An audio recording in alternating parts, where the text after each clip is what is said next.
Paano kung sasabihin ko sa iyo na may isang santo na nakakakita ng espiritual na panganib na tila nangyayari mismo sa ating panahon? Paano kung sasabihin ko sa iyo na ang mga babalang kanyang ibinigay ay hindi lang tungkol sa digmaan, hindi lamang tungkol sa kalamidad, kundi tungkol sa mas mapanganib na bagay, ang pagkawala ng pananampalataya? At paano kung ang pinaka-kinatatakutang mangyari sa huling panahon ay hindi ang pagbagsak ng ekonomiya, hindi ang mga lindol, hindi ang mga digmaan, kundi ang paglayo mismo ng tao sa Diyos? Ito pong dahilan kung bakit hanggang ngayon patuloy po na pinag-uusapan ang mga babala ni Saint Padre Pio at maaring mas mahalaga ang mga ito ngayon kaysa noon. Si Padre Pio po ay isa sa pinakakilalang santo noong ika-20 siglo. Isang pari, isang stigmatis, at isang tao na kilala po sa mas malalim na pakikipaglaban sa kapangyarihan po ng kadiliman. Sa loob nga po ng maraming dekada, nakaranas siya ng mga extraordinary experiences, mga visions, mystical encounters, spiritual warfare. Ngunit bago tayo magpatuloy, may mga mahalagang tanong. Biblical ba ang mga vision na ito?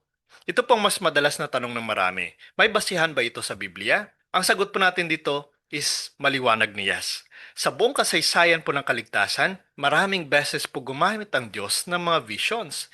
Daniel received visions, Ezekiel received visions, Isaiah received visions, Saint Joseph received dreams. Saint Peter, nakatanggap din po ng mga visions. At maging po si Saint Paul ay nakaranas po ng supernatural encounters. In Joel chapter 2 verse 28, sinasabi po dito, "Your sons and daughters shall prophesy, your old men shall dream dreams, your young men shall see visions." Ngunit mahalagang tandaan po ay hindi lahat ng vision ay galing sa Diyos. Kaya laging may discernment po ang simbahan. Hindi po basta naniniwala, hindi basta tumatanggap, sinusuri po at iniimbestigahan ng simbahan. At tinitingnan po kung ito ba ay naaayon sa Biblia at sa pananampalataya. Now, bakit pinapayagan po ng Diyos ang mga vision? Well, narito po ang mahalagang katotohanan. Ang vision po ay hindi para sa curiosity. Hindi po yan para sa entertainment. Hindi yan para gumawa po ng sensational content. Ang layunin po nito ay repentance, conversion, warning, encouragement. Kapag nagpadala po ang Diyos ng mensahe, ang layunin po ay ibalik ang tao sa Kanya. Ganito rin po sa Fatima, ganito rin sa Lourdes, ganito rin po sa maraming approved apparitions. Hindi bagong doktrina, kundi paalala po ng lumang ebanghelyo na itinuro na mismo. Now, ano pong nakita ni Padre Pio? Well, marami po sa mga pahayag na inuugnay po kay Padre Pio ay tumutukoy po sa isang malaking spiritual crisis. Hindi lamang po crisis sa lipunan, kundi krisis mismo sa kaluluwa. Nakita po niya ang panahon kung saan maraming mawawalan ng pananampalataya. Marami ang malilinlang, marami ang pipili ng kasalanan, marami ang lalayo sa katotohanan. At kapag binuksan mo ang Biblia ngayon, naku po, hindi ba parang nangyayari na ito? Now, maraming tao po ngayon ang iniisip na ang pinakamalaking problema ay politika, ekonomiya, teknolohiya. Ngunit ayon mismo sa santong ito, ang tunay po na laban ay espiritual.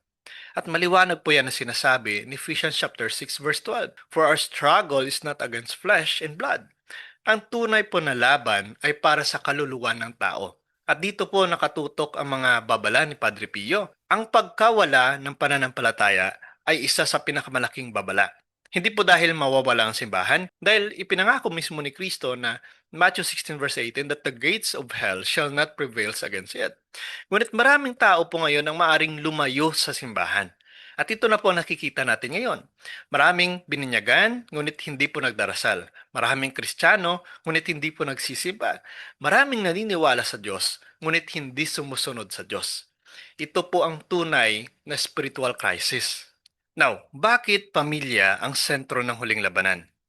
Ito ngayon po ang bahagi ng prophecy na dapat magpagising sa bawat Kristiyano.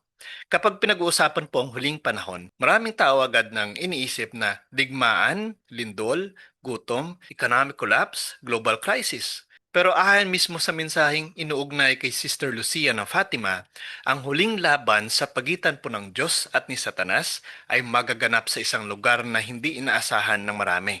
Hindi po yan sa palasyo, hindi po yan sa gobyerno, hindi po yan sa battlefield, kundi sa loob ng tahanan, sa loob mismo ng pamilya. Bakit ngayon pamilya? Well, dahil ang pamilya po ang unang institusyon na itinatag ng Diyos. Bago pa magkaroon po ng mga bansa, bago pa magkaroon ng mga hari, bago pa magkaroon po ng mga lungsod, may pamilya na. Sabi nga po in Genesis chapter 2 verse 24, "For this reason a man shall leave his father and mother and be united to his wife, and the two shall become one flesh." Pansinin niyo po ito. Hindi po yan gobyerno ang nag-imbento po ng pamilya. Hindi po kultura, hindi po tradisyon. Ang pamilya po ay disenyo mismo ng Diyos. At anumang bagay po na mahalaga sa Diyos ay natural po na aatakihin ng kalaban. Now, ang pamilya po ang unang simbahan. Ito po ang itinuturo mismo ng simbahan sa loob po ng 2,000 taon na. Ang tahanan ay tinatawag na domestic church o simbahan sa loob mismo ng tahanan. Dito po unang natututong magdasal ang bata, dito unang natututong magsabi ng Our Father, dito unang natututong magmahal, dito unang nakikita po ang awa, dito unang natututunan po ang pagpapatawad. Now, ito pong malalim na reality. Bago pa makilala ng isang bata ang pari, nakikilala muna niya ang kanyang ama. Bago pa niya mabasa ang Biblia, nakikita muna niya ang halimbawa ng kanyang mga magulang. At dito po nagiging napakahalaga po ng pamilya. Dahil ang unang larawan ng Diyos ay para sa isang bata ay madalas po ang kanyang ama at ina. Sinasabi nga po in Ephesians chapter 5 verse 25, "Husbands, love your wives as Christ loved the church." Kapag nakikita po ng bata ang pagmamahala ng kanyang mga magulang, unti-unti po niyang nauunawaan kung paano tayo minamahal ni Kristo. Pero kapag ang pamilya po ay puno ng galit, naku po, away, abandonment, at kawalan po ng Diyos, nasasaktan hindi lamang po ang emosyon ng bata, kundi maging ang kanyang pananampalataya. Kaya ito po ang target ng kalaban. Hindi po yan aksidente ang nangyayari ngayon sa mundo. Sa bawat henerasyon po, unti-unting inaatake po ang kasal, ang pagiging magulang, ang kadalisayan, ang katapatan, ang pagkakaisa ng pamilya, ang kabanalan ng tahanan. At kapag nasisira po ang pamilya, unti-unting nasisira ang buong lipunan. Dahil ang lipunan po ay binubuo ng pamilya at ang simbahan po ay binubuo rin ng pamilya. Kaya ang tunay po na labanan ngayon ay hindi lang po politikal. Ito po ay spiritual. At ang battlefield ay ang puso ng pamilya. Pero sandali lang po, kung ganito po kalaki ang laban, dapat ba tayong matakot? Dapat ba tayong mawala ng pag-asa? Dapat ba nating isipin na panalo ng kadiliman? At dito na po pumapasok ang pinakamahalagang bahagi po ng mensahe ni Padre Pio. Dahil sa likod nga po ng lahat ng babala, may mas malalim po na katotohanan. Hindi po takot ang gustong ibigay ng Diyos, kundi paggising. Hindi po panic, kundi paghahanda. Hindi po despair, kundi pag-asa. Now, ito pong pinakamalaking panliling lang sa huling panahon. Sinasabi nga po in Matthew 24 verse 24, "False Christs and false prophets will arise and perform great signs and wonders to deceive." Pansinin niyo po ito. Hindi po sinabi ni Jesus na ang pinakamalaking problema ay kakulangan ng impormasyon. Sa katunayan po, kabaliktaran ang nangyayari. Sobra-sobra na pong impormasyon ngayon. Hindi pa kailanman nagkaroon po ng panahon sa kasaysayan na ganito po karami ang impormasyon. Sa isang click lang, marami kang makikita ng sermons, ng prophecies, ng teachings, ng opinions, ng predictions, ng revelations. Pero narito po ang problema. Hindi po lahat ng naririnig mo ay katotohanan. Hindi lahat ng gumagamit ng Biblia ay tama. Hindi lahat ng mukhang banal ay banal. Hindi lahat po ng spiritual ay galing sa Diyos. Sabi nga po in 2 Corinthians 11:14, "Satan disguises himself as an angel of light." Pansinin niyo po ito. Iyan po ang dahilan kung bakit napakahalaga ngayon ng discernment. Dahil ang panliling lang po ay hindi laging mukhang kasamaan. Minsan po nakabihis ito ng kabanalan. Kaya paulit-ulit pong paalala ng mga santo. Manatili kay Kristo. Manatili sa Ebanghelyo. Manatili sa simbahan. Manatili sa katotohanan. Now, sa gitna nga po ng lahat ng ito, ano ang sagot ni Padre Pio? Hindi po komplikado, hindi po misteryoso, hindi po lihim. Tatlong simpleng salita lamang. Pray, hope, and don't worry. Pray dahil kapag hindi mo alam ang mangyayari, magdasal. Kapag natatakot ka, magdasal. Kapag nalilito ka, magdasal. Kapag mahina ka, magdasal. Sabi nga po in Philippians chapter 4 verse 6 to 7, "Do not be anxious about anything." Ang panalangin po ay hindi pagtakas sa realidad. Ito po ay paglapit sa Diyos na mas makapangyarihan kaysa sa anumang realidad. Now, bakit hope? Dahil ito po ngayon ang nawawala sa maraming tao ngayon. Maraming impormasyon, maraming takot, maraming anxiety, pero kaunting pag-asa. At paulit-ulit po na sinasabi ng mga santo, huwag mawalan ng pag-asa. Dahil hindi po kailanman mawawala sa kontrol ang Diyos, ang kasaysayan. Maliwanag po yan. At bakit po don't worry ay isa rin po sa naging pahayag ni Padre Pio? Dahil hindi po ibig sabihin nito na huwag maging responsable. Ang ibig sabihin nito, huwag mabuhay sa takot. Dahil ang takot po ay madalas na ginagamit ng kalaban upang paralisahin ang pananampalataya. Ano talagang nais po na ipahiwatig ng Diyos? Ito po ang pinakamahalagang tanong ngayon. Hindi po para gumawa ng viral prophecy, hindi po para malaman natin ang eksaktong petsa ng katapusan. Dahil sinabi mismo ng ating Panginoong Hesus in Matthew 24 verse 36, no one knows the days or the hour.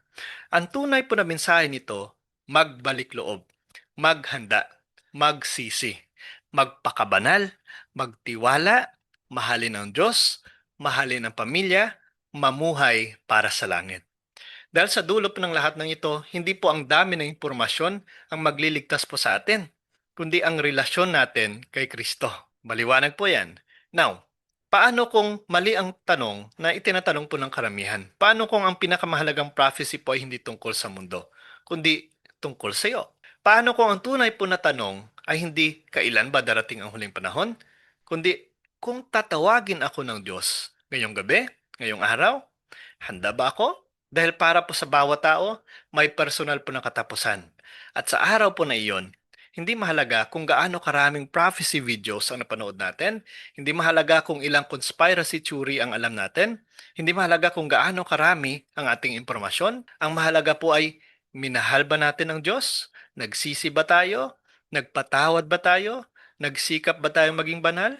Nanatili ba tayong tapat hanggang sa wakas? Yan po ang malagang tanong. Marahil po ang layunin ng babala ni Padre Pio ay hindi po para takutin tayo, kundi para gisingin tayo. Gisingin mula po sa espiritual na pagkakatulog, gisingin mula sa pagiging kampante, gisingin mula sa pag-aakalang marami pa tayong oras, gisingin mula sa ilusyon na pwede nating ipagpaliban ang Diyos. Dahil ang pinakamalaking trahedya po ay hindi po ang katapusan ng mundo. Ang pinakamalaking trahedya ay ang mabuhay ng malayo sa Diyos habang may panahon pa tayong bumalik sa Kanya. Kaya ka-curious kung ang mga santo po ay nagbabala, hindi po yun dahil gusto nilang takutin tayo. Nagbabala po sila dahil mahal po nila tayo. Katulad po ng isang ama na nagbabala sa kanyang anak bago mahulog sa bangin, katulad po ng isang ina na sumisigaw upang iligtas ang kanyang anak mula sa panganib, ganito rin po ang ginagawa ng mga santo. At kung may isang mensaheng paulit-ulit po nilang sinasabi, ito po yon.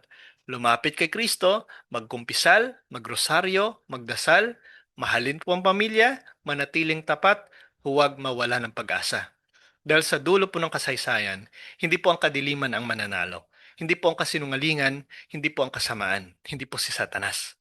Sabi nga po in Revelation 17:14, the Lamb will conquer. At ang kordero po ay si Yesu Kristo.